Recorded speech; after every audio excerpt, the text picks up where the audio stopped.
नमस्कार दोस्तों, जय श्री राम, जय हिंदू राष्ट्र। दोस्तों, आज इस वीडियो में हम एक बहुत ही अच्छे किताब का मैं परिचय देना चाहता हूँ। ये देखिए, ये है सूर्य सिद्धांत।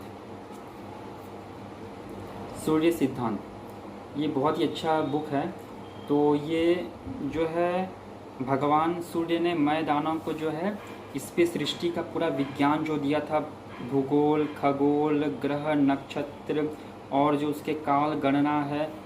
तो इसमें जो है, इस किताब में जो है, ये काफ़ी प्राचीनतम किताब है। इस पे धरती का आकार, धरती कैसे सूरज का चक्कर लगाती है, सूरज कैसे जो है ब्रह्मांड के अलग अलग चीज़ों का चक्कर लगाते हैं, नक्षत्र कैसे चक्कर लगाते हैं, राशियों का परिवर्तन कैसे होता है, और ज्योतिष शास्त्र का जो आधार है, ये तक कि अन्य भी ग्रंथ है।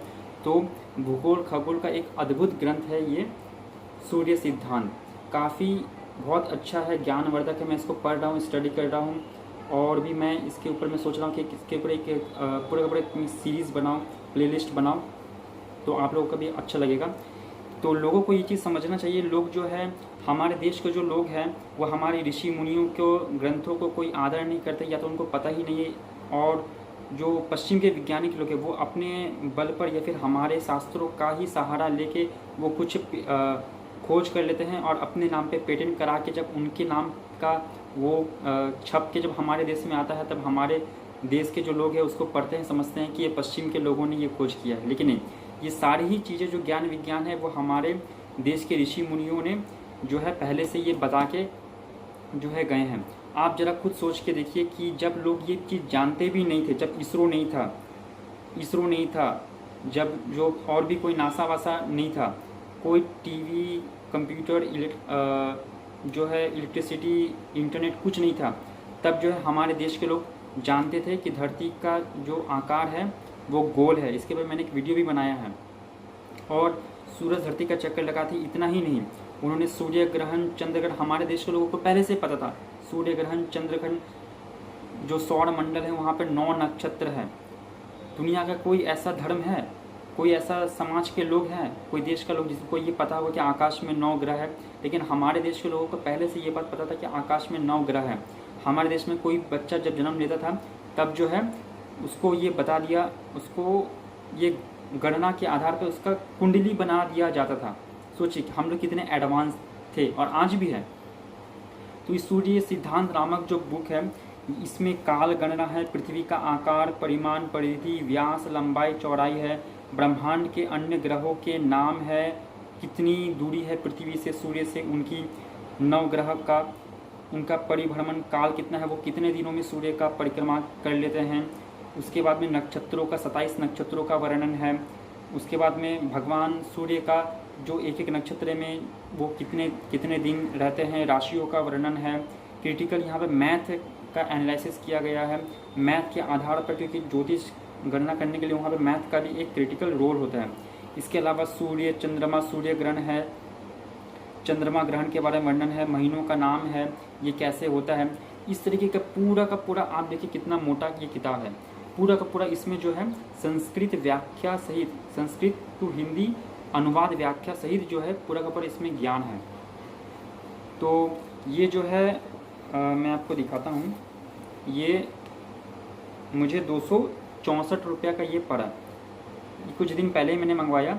ये जो है chaukhamba.co.in इनका वेबसाइट है, और ये जो है चौखंबा सुर भारती प्रकाशन। तो इनका मैंने और भी काफ़ी सारा जो है किताब इससे पहले ही मैंने मंगवाया है। बहुत अच्छा किताब, धार्मिक किताब ये पब्लिश करते हैं।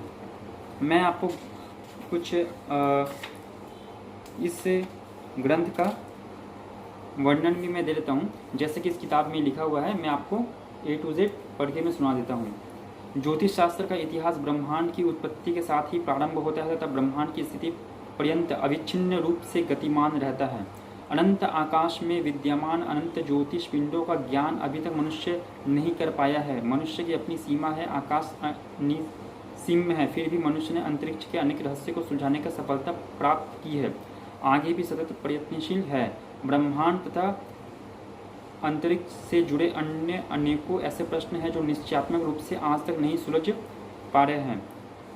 भारतीय विद्याओं की यह मान्यता है कि ब्रह्मांड की उत्पत्ति के कारण भगवान सूर्य है। महर्षि वेद व्यास ने स्पष्ट शब्दों में लिखा है, नक्षत्र ग्रह तथा चंद्रमा का मूल सूर्य में है और इनकी उत्पत्ति सूर्य से ही हुई है। नक्षत्र ग्रह सोमानाम प्रतिष्ठायोनिरेव च चंद्र ऋक्ष ग्रह सर्वे विज्ञेया सूर्य संभवा। सूर्य ने भी, भगवान सूर्य ने भी मय दानव को, यहाँ पे मैं आपको बता देना चाहता हूँ कि ये जो ग्रंथ है ये पूरा का पूरा संवाद रूप है। इसमें भगवान सूर्य ने जो है अपना एक दूसरा छाया सूर्य को उत्पन्न करके, भगवान सूर्य के ही वो रूप से छाया सूर्य, उन्होंने मय दानव को जो है सृष्टि का पूरा विज्ञान का रहस्य बतलाया है। मय दानव कौन है? मय दानव जो है, जो रामायण काल में जो मंदोदरी थी, जो रावण की पत्नी थी, वो मंदोदरी मय दानव की ही पुत्री थी, मय दानव की। तो मय दानव जी ने जो है वो भगवान सूर्य का कठोर तपस्या किया था, तो भगवान सूर्य प्रकट होके उन्होंने इस ज्ञान को दिया था। इन्हीं भगवान सूर्य को वेदों में हिरण्यगर्भ कहा गया है।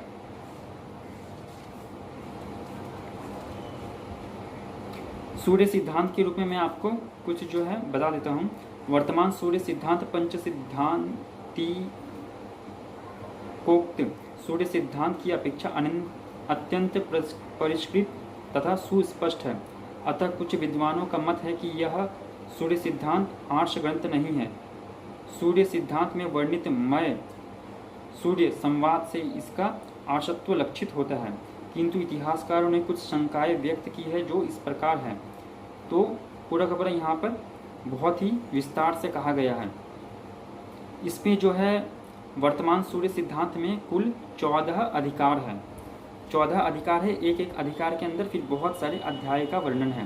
प्रथम है मध्यमाधिकार, दूसरा है स्पष्टाधिकार, तीसरा है त्रिप्रश्नाधिकार, चौथा है चंद्र ग्रहणाधिकार, पांचवा सूर्य ग्रहणाधिकार, छठा है छेद्यकाधिकार, सातवां है ग्रह युत्याधिकार, आठवां है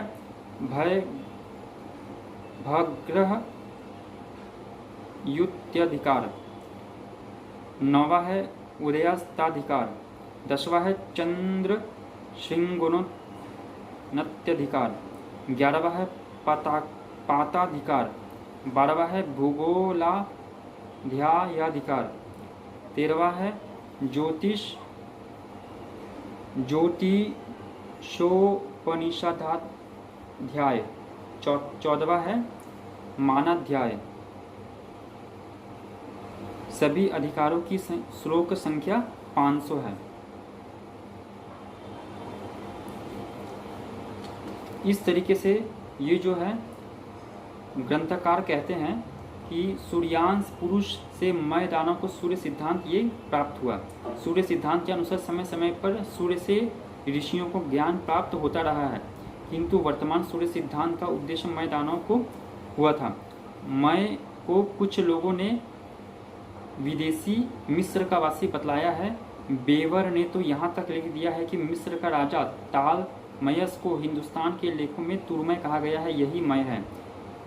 अलमजेस्ता का लेखक टालमी ही मय रहा होगा, ऐसा भी अनुमान किया गया है। सूर्य सिद्धांत के कुछ हस्तलेखों का यह श्लोक प्रक्षिप्त है। यहाँ पर एक श्लोक दिया हुआ है। इस तरीके से रंगनाथ जी ने जो है इसको लिखा है और इसका जो अनुवाद किया है प्रोफेसर रामचंद्र पांडे जी ने किया है। और रंगनाथ जी का जन्म 1500वें, आज से लगभग 500 साल पहले हुआ है।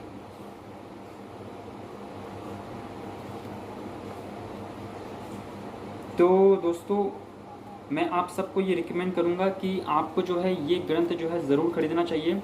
और मैं सोच रहा हूँ कि इस ग्रंथ के ऊपर ये भारतीय संस्कृति का एक अद्भुत ग्रंथ है, जो हमारे ऋषि मुनियों ने जितना मेहनत किया है उसमें से ये एक छोटा सा अंश है। तो मैं सोच रहा हूँ कि अपने YouTube चैनल पर मैं जो हूँ इसका पूरा का पूरा एक सीरीज़ बनाऊँगा, प्लेलिस्ट बनाऊँगा और इस पूरे किताब को मैं कवर करूँगा। अगर आप भी जो है, मैंने ये अमेज़न से कुछ दिन पहले ही मैंने मंगवाया था, तो इसका मैं इंट्रोडक्शन आप लोग को दे रहा हूँ। तो आप लोग को भी ये ग्रंथ ज़रूर खरीदना चाहिए। मैं इसका जो है अपने डिस्क्रिप्शन में इसका लिंक भी मैं दे दूँगा। आप लोग जो है ज़रूर इस किताब को पढ़िए। मैं रिकमेंड करूँगा कि आप इस किताब को खरीदिए, पढ़िए। हिंदू लोगों को अपने धर्म संस्कृति के बारे में जानना पड़ेगा, समझना पड़ेगा, तभी जो है भारतीय धर्म संस्कृति जो है, भारत जो जगत गुरु था, ज्ञान का सागर था, पूरी दुनिया से हमारे देश में तक्षशिला विश्वविद्यालय और नालंदा विश्वविद्यालय में लोग पढ़ने आते थे। फिर से जो है भारत जगत गुरु बन पाएगा, लेकिन इसके लिए हिंदू लोगों को खुद ही पढ़ना पड़ेगा, समझना पड़ेगा। आप जो है फालतू का फिल्म, सीरियल, ये बॉलीवुड, हॉलीवुड, फालतू के चीज़ों में अपना टाइम बर्बाद ना करके थोड़ा सा पढ़ते रहिए, किताबों को पढ़ते रहिए, अच्छी अच्छी किताबों को पढ़िए। सिर्फ पाश्चात्य लोगों का दर्शन पढ़ने से जो है काम नहीं चलेगा। उनका दर्शन जो है अच्छी चीज़ें पढ़ने चाहिए, लेकिन उनका दर्शन नास्तिक दर्शन है। हमारा दर्शन जो है आस्तिक दर्शन है। तो हमारे दर्शन में संपूर्ण है, अपने आप में पूरा है। याद रखिए हमेशा कि हमारा देश जो है सनातन धर्म संस्कृति वाला देश है, और इसी सनातन धर्म संस्कृति के बल पर हमारा देश लाखों लाखों साल से सोना का चिड़िया था, अंग्रेजों के आने के पूर्व और मुसलमानों के आने के पूर्व। ये तो मुसलमान लोग आके हमारे देश के कल्चर को ख़राब कर दिए। जब से मुसलमान लोग इस देश पे हमला करना स्टार्ट किया, रहना स्टार्ट किया, उनका घटिया कल्चर की वजह से हमारे देश का GDP उन्नति घटने लगा, और फिर रहा साग असर अंग्रेज लोगों ने पूरा कर दिया। तो इस किताब को आप पढ़िए। इस वीडियो को जो है ज़्यादा से ज़्यादा लोगों के साथ में आप शेयर करिए। मेरे चैनल को अगर आपने सब्सक्राइब नहीं किया तो मेरे चैनल को सब्सक्राइब करके मुझे सपोर्ट करिए। धन्यवाद। जय श्री राम, जय हिंदू राष्ट्र।